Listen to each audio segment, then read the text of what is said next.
The year is 2025, the world watches in horror. Once again, Gaza is engulfed in flames. A 2-month ceasefire, a fragile whisper of hope, has been shattered. On March 18th, Israeli forces launched a new wave of attacks on the Gaza Strip. This latest eruption of violence marks a grim turning point. It extinguishes any hope for a swift resolution.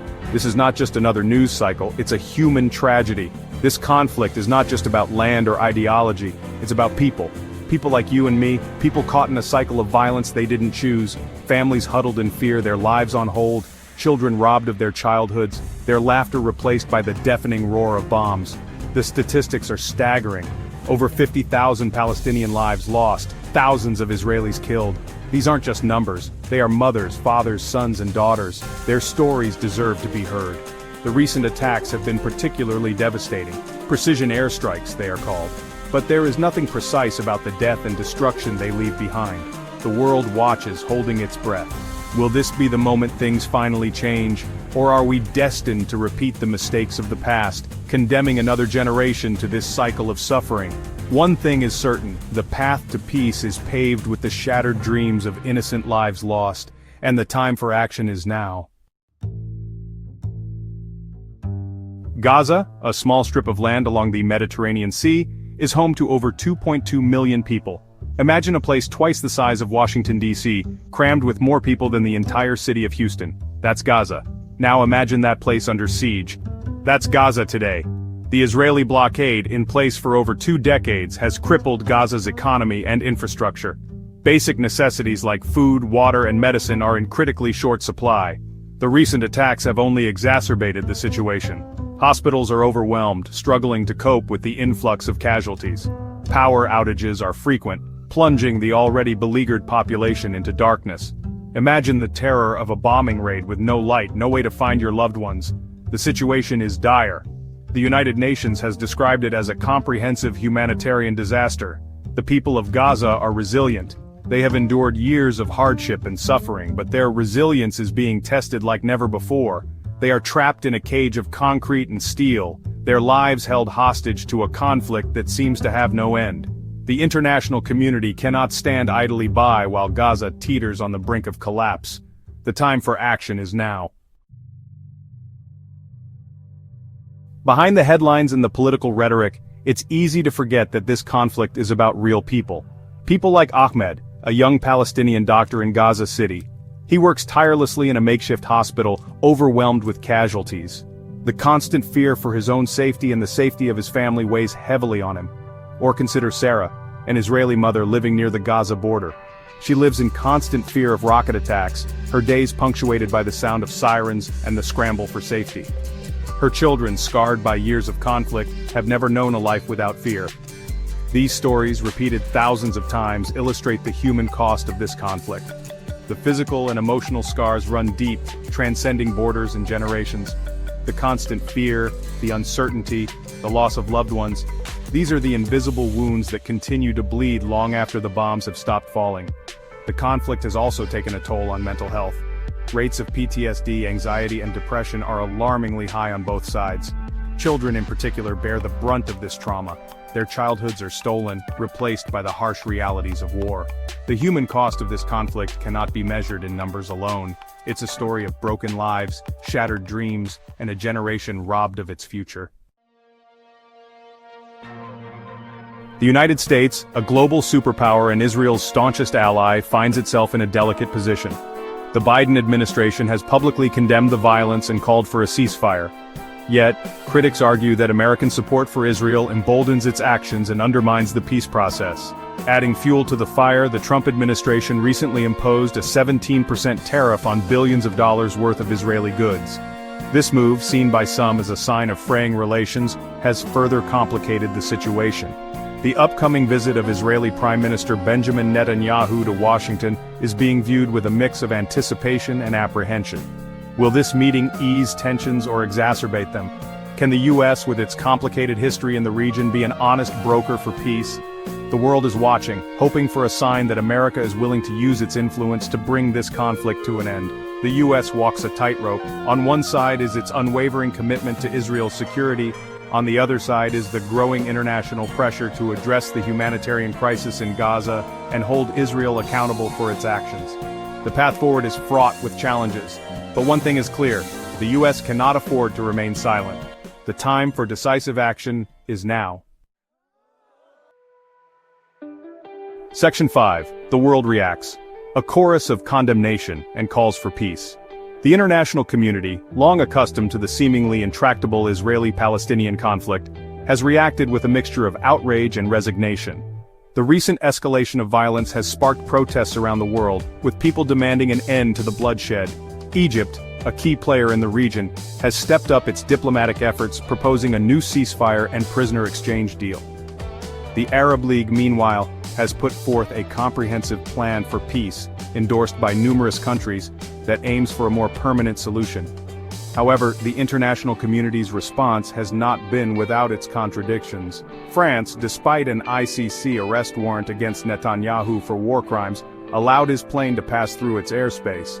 Hungary withdrew from the ICC after inviting Netanyahu for a visit. These actions, while perhaps motivated by political expediency, undermine the international legal order and send a dangerous message that powerful countries are above the law. Despite these setbacks, the global outcry against the violence is a testament to the growing international consensus that the status quo is unsustainable. The world is watching, and it's demanding a just and lasting peace. The question is, are the leaders of the world listening? Section 6. The shadow of history, decades of conflict, shape the present. To truly understand the current crisis, one must delve into the long and complex history of the Israeli-Palestinian conflict. Decades of broken promises, failed negotiations, and escalating violence have left their mark on the region. The seeds of the conflict were sown in the early 20th century, with competing claims to the same land.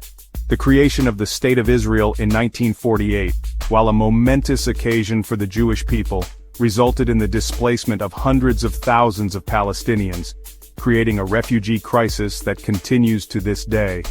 The 1967 Six-Day War, a pivotal moment in the conflict, saw Israel capture the West Bank, Gaza Strip, and East Jerusalem. The subsequent occupation of these territories and the expansion of Israeli settlements have been major points of contention ever since. The Oslo Accords, signed in the 1990s, offered a glimmer of hope for a negotiated two-state solution. However, the assassination of Israeli Prime Minister Yitzhak Rabin, a key architect of the peace process, and the eruption of the Second Intifada in 2000 dealt a severe blow to these aspirations.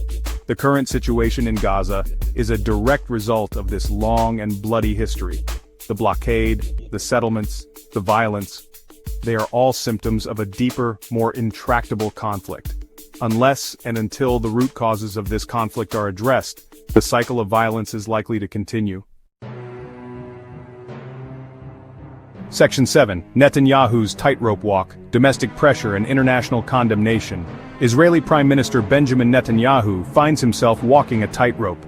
His hawkish stance on security plays well with his right-wing base, but it has also drawn international condemnation and fueled accusations of war crimes. The recent escalation in Gaza has further complicated Netanyahu's political calculus.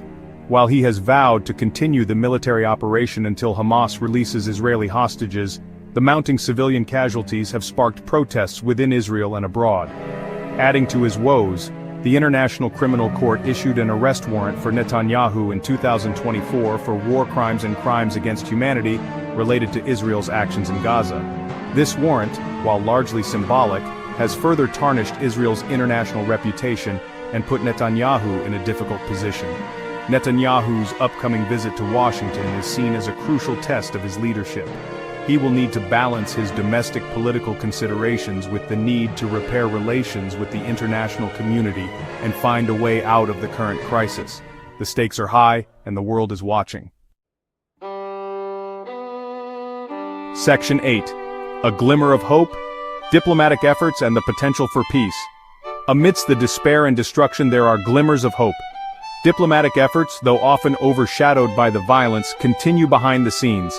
Egypt, with its long-standing ties to both Israel and Hamas, has emerged as a key mediator, facilitating talks and pushing for a ceasefire. The Arab League's peace plan, while ambitious, represents a rare instance of regional consensus on a way forward. The plan calls for a two-state solution based on the 1967 borders, with East Jerusalem as the capital of a Palestinian state. Within Israel, too, there are voices calling for peace. Numerous civil society organizations, often working at great personal risk, are dedicated to promoting dialogue, understanding, and reconciliation between Israelis and Palestinians. These groups, though often marginalized, represent the conscience of a nation grappling with its role in a protracted conflict. The path to peace is long and arduous, but it is not impossible. It requires courage, compromise, and a willingness to break free from the shackles of history. The international community has a crucial role to play in supporting these efforts and holding all parties accountable for their actions. Section 9. The Uncertain Future, a Call to Action for Lasting Peace. As the world watches the latest chapter of the Israeli-Palestinian conflict unfold, one question looms large: what does the future hold?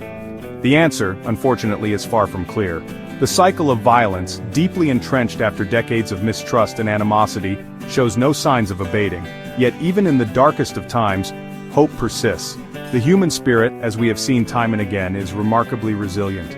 The desire for peace, for a future free from fear and violence, burns brightly in the hearts of ordinary Israelis and Palestinians. The time for complacency is over. The international community must move beyond words of condemnation and take concrete action to break the cycle of violence. This includes demanding an immediate ceasefire and unimpeded humanitarian access to Gaza, holding all parties accountable for human rights violations and war crimes, investing in diplomatic efforts to achieve a just and lasting two-state solution, and supporting civil society organizations working to build bridges between Israelis and Palestinians. The Israeli-Palestinian conflict is one of the most intractable challenges of our time, but it is not insurmountable. By working together with unwavering determination and a shared commitment to peace, we can create a better future for all. Let us not allow this moment to pass. The time for action is now.